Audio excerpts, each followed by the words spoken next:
morning, Lionhearts. Your old pal Jordan the Lion. I hope you're all doing well today. Today, we are going to the cemetery. I know you guys love to watch those vlogs, and you love old Hollywood, so we'll just do both of those today. I want to go and see the grave. I know I've shown it before, but we've never really talked about her life.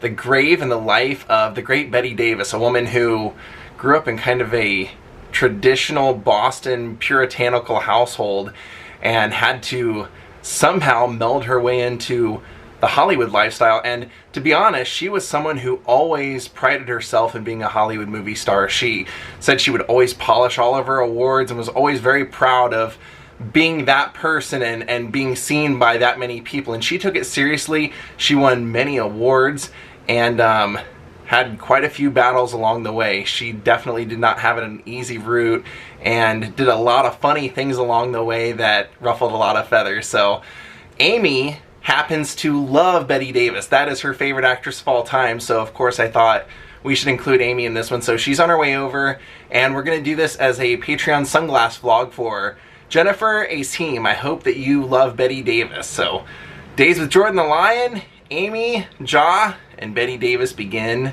now. Okay, the lovely Amy is here. She's wearing the sunglasses we're gonna be doing the vlog in today. And you know what we're vlogging today, don't you? Yes, I do. Do you remember what the special day is today for me? No.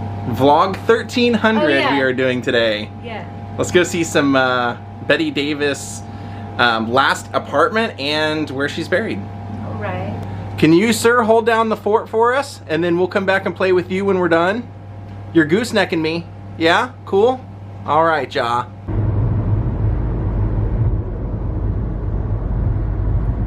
Bette is buried over at Forest Lawn, Hollywood. We've been there quite a bit lately. Pretty easy to find, too. Here we are.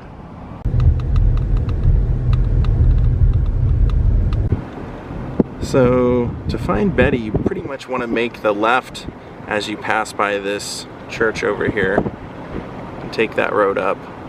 Well, it looks like they're having a service today, but Bette is right over here.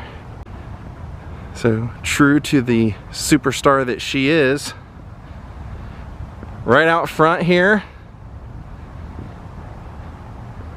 right in the limelight, the superstar she is.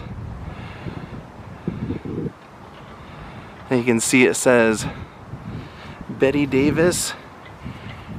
She did it the hard way. Boy, did she ever. You can also see that she's buried here with her mother and her sister. And actually Betty's name was Ruth as well, so. The Three Musketeers. That's literally what she called them. So Amy and I brought some flowers for Bette since Amy loves Bette so much. I love Bette Davis. What do you love about Bette, or what is it in her work that made you a fan? I love her personality, and she was tough. She was a boss. She was cool. What movie is it, or her acting that you first saw? My favorite movie's All About Eve. Is it really? Yeah. That's a great one. Yeah. Now, like I mentioned, when you see that and it says Bette did it the hard way, she really did, because as I mentioned earlier, she was brought up in kind of a puritanical, traditional household. Her dad really didn't even want kids. He was one of those guys that was just like a necessary evil of having children being part of the family. And her mother was actually a really sweet person, but Bette said, you know, it was just one of those households that she said they were so strict, not her mother so much, but when she would go visit any of the family members, like her grandmother, anyone, she said she remembered her mother making her a dress to go to a party, and the collar came all the way up to here, and she remembered her grandmother asking if that was a nightgown that she was wearing. But Bette said that even though, you know, most of the family had that kind of mentality, her mother was a little bit different. She was very complimentary towards her kids. She said actually she thought that was the most important thing you could do for children, was to be complimentary and to help build their self-esteem. So when Bette showed signs of wanting to be an actress and everything, her mother was very supportive of it. Now, at the age of 7, Bette said her parents never really got along that well. Her dad was always really mean to her mom, so it was no surprise that she said they were having dinner one night and her mom said, your dad's leaving, he's not going to live with us anymore. And she said, I was pretty happy about that. He was not a very nice man, and I was really happy to see him go. But she said that they were so poor that even though she was in a performing arts school, her mother was able to pay some of her tuition by being the photographer for the graduation, at Bette's graduation. And she said back then a lot of photographers would get something called developer's poison, and it caused her mom to look really sick and to be really thin and frail. And she said they didn't have much money to begin with, so she remembered being at the ceremony and watching her mom on stage taking photos in like a straw hat and an old dress, and she just said, I made a vow then, some point she's never gonna work another day in her life. I'm gonna make sure of that. And even though Bette had a audition or a screen test for Sam Goldwyn, it went terribly wrong and they didn't offer her a contract. In fact, when she did it, they were asking her to show her legs, and she said, why do you need to see my legs if I'm an actress? And they said, well, they want to see your legs. So she said, I literally was rolling up my dress an inch at a time until I got to my knees, and then they said, okay, that's fine, that's all they want. She said it was a real nightmare, but she eventually got signed by Universal and brought her mother and her sister and her and the dog out to Hollywood. But when they arrived in Hollywood at the train station, nobody came to greet them. And when she called to check in and said, this is Miss Bette Davis, I'm here, they said, we came to pick you up at the train station and there was no one there that looked like an actress. And she said, well, I was holding a dog, I thought that would be enough. So even though she had some great years and some great movies and some great work at Universal, I think that was actually what I first saw from Bette, was seeing Of Human Bondage with Leslie Howard. And she was just so good at playing people that, you know, almost had no remorse and had no conscience. But she said when she first came, they treated her like a starlet. They were dressing her up like Garbo, and she said, us girls that came from the theater were not those kind of actresses, and I knew in my heart I wasn't that actress and it was never going to be believable, so I constantly had to fight for parts and things that I wanted to do that they didn't want me to do. And so she was doing it the hard way constantly, and eventually this led her to Dangerous, which was the movie that got her her first Oscar. So Amy and I were just talking about the movies that we liked, and All About Eve is one of ours that we share, and I found that through the Marilyn Monroe collections. Marilyn's also in that movie, and pretty much anytime you get a collection, they always include that. She eventually just got sick of always fighting with Universal, and even though she had gotten an Oscar award or an Academy Award for her performance as a Universal talent, she decided to leave. She said she was done, and eventually got picked up over at Warner Brothers. And she said that was kind of a nightmare as well, because they did the same thing. They wanted to give her garbage parts and garbage movies. And she said, I realized pretty quickly that it came down to me.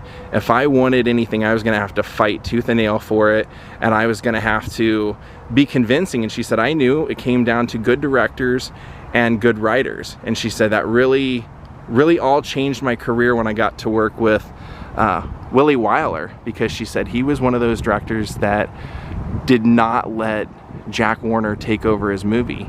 Said, you know, whereas before she would work with directors and they would just, you know, get 2 takes of her saying the lines and they didn't care if there was any acting involved at all.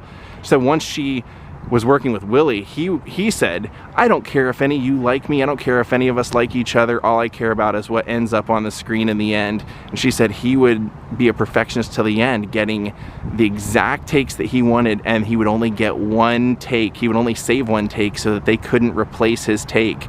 And that was also another movie that led her to stardom, Jezebel. So she made movies for Warner Brothers for years, and it was like, what was it, the Elizabeth in Essex was another great one. But she eventually got sick of being there as well. And when I mentioned earlier on that she did quite a few funny things, one of the funniest things that she did was she posted an ad in the Hollywood Reporter. Much to the embarrassment of the Hollywood community and the film community, Bette had gotten a divorce, not had a contract, life was in shambles, and she posted this saying, mother of 3, 10, 11, and 15, divorcee, American, 30 years experience as an actress in motion pictures, mobile still and more affable than rumor would have it, one steady employment in Hollywood. And she said, boy, did that ruffle some feathers. So she had a period that she called her black years, where her mother died, there was divorce, there was illnesses and all kinds of things, and then whatever happened to baby Jane came about. This was a big deal because she ended up eventually getting her 10th nomination, which was the first time anybody had ever gotten that as an actress. But if she would win this, it would be the first time that any woman had won 3 Oscars. And Joan Crawford actually was the one who had found that. She loved that script, and during this time, Bette and Joan both had said that, you know, if you weren't on a list at the bank, then the movies wouldn't get made if you were in it. So this was a low budget film that Joan Crawford was trying to break out in. She had been one of those women just like Bette where, you know, they had hit an age where you couldn't be the young starlet anymore, you couldn't be the love interest, and you also weren't old enough to play the old lady. So Joan had found this and wanted this for her project so that she could get nominated for an Oscar. The whole making of the movie was a total disaster for the most part because Joan and Bette hated each other basically just as people. They valued everything differently in their professional career. Bette was much more of a person that cared about the actual finished product and making sure that her performance was great, and Joan really seemed to care more about just making sure that she looked great and that she was great. And so when Bette was nominated and Joan wasn't, this went crazy. Joan decided to immediately call up the Academy, get herself put on as one of the presenters for Best Director. That way she would be at the awards, and then called up every woman that was nominated for Best Actress that she knew either lived in New York City or were filming anything, and pleaded with them to let her accept the award on her behalf or on their behalf if they won. And then when she got to New York, she told everyone that she ran into to not vote for Bette. And the night of, Bette was there hoping, really wanting this award, because like I said earlier, she was so proud of every award she got that she polished them constantly, always had them nice and shiny. And Anne Bancroft won, and Joan got to go out, and as Hedda Hopper said, Joan Crawford has a habit of making any moment that she's a part of her moment, and she did. And Bette said this was actually a really stupid move on Joan's part, because she said, we did this as a low budget movie with us getting the back end, and if I would have won that award, we would have made so much more money. But Joan cared much more about just having the revenge against Bette. Some of the other things I wanted to mention was the Hollywood Canteen during World War II. Bette was one of the founders of the Hollywood Canteen and got the unions in Hollywood to help build it, and so any serviceman that had come to Hollywood to visit during that time could meet a starlet, could meet his favorite stars and performers there, be served by them, get their meals for free, and it was just a great place to hang out. Bette said that was maybe one of the most important things she ever did in her life, because she said when servicemen came to Hollywood, they wanted to meet celebrities, and before that they didn't really have a way to do it. So for 2 years she was the person that was there constantly taking photos, making sure the place was running, and supporting the troops. So Bette said that being the perfectionist that she was, she never really was completely, truly happy with anything that she ever did. But she said she was pretty darn close with Dark Victory. She said, I'll never forget watching the screening of it by myself and walking out of there and actually having to, with my hands, make myself not smile because I was so proud of what I had just seen. So even though Bette was pretty sick the last few years of her life, she always was working as often as possible and ended up dying in Paris from breast cancer. But her last home was here, and so we're going to go over to her last apartment, and I'll tell you how she ended up getting that apartment.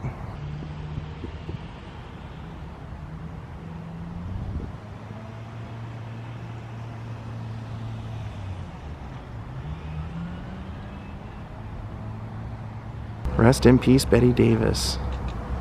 So our next stop is going to be just south of Sunset Boulevard on Havenhurst to the Colonial House. So it looks like this pile of flowers that were left over there are now dinner for the deer. See some tails wagging. You know that pile of flowers was a grave, right? I do know that. Thank you, Amy. You Bette Davis believe I knew that. Well, here we are, the famous Colonial House. This is Clark Gable, Marlene Dietrich, and of course, many, many others. But this was the last place that Bette Davis lived in. She lived on the 4th floor and got this place actually because Roddy McDowell helped her find it. Said that she wanted this particular place because it faced the La Ronda, which was the first hotel that her and her mother, or apartment hotel that her and her mother stayed in when they first came to Hollywood. And that is actually right next door over here, so we'll be able to show you a little bit of that. They have a historical placard sign and everything here.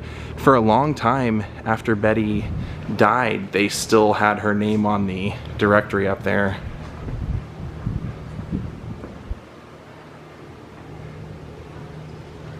Oh, Bette Davis, she's still here. It is? Yeah. Oh, you're right. There it is, B. Davis. So she would have been on the 4th floor. That would have been right up here. Now let's go look at the place that she wanted to view from her house, or her room. This is all part of it. Really cool building.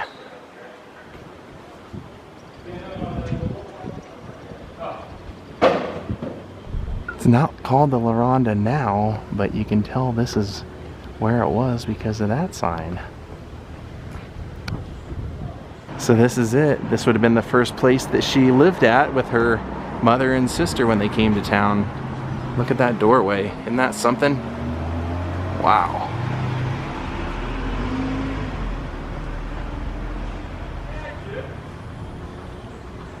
So there's La Ronda.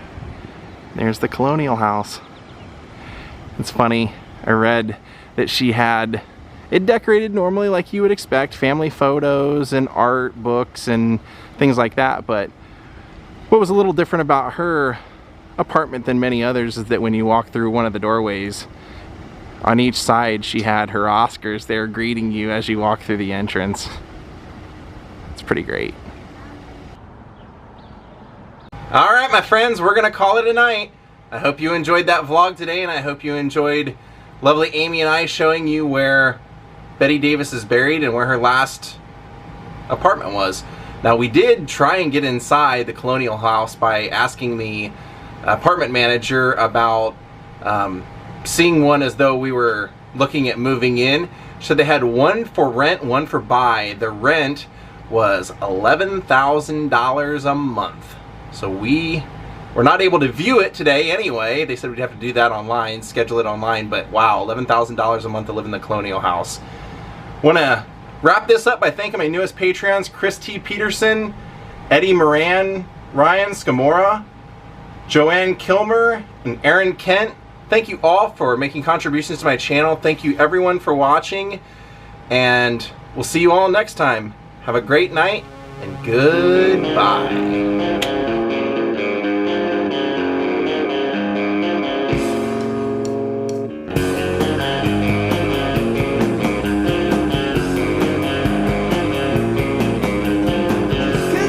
Grace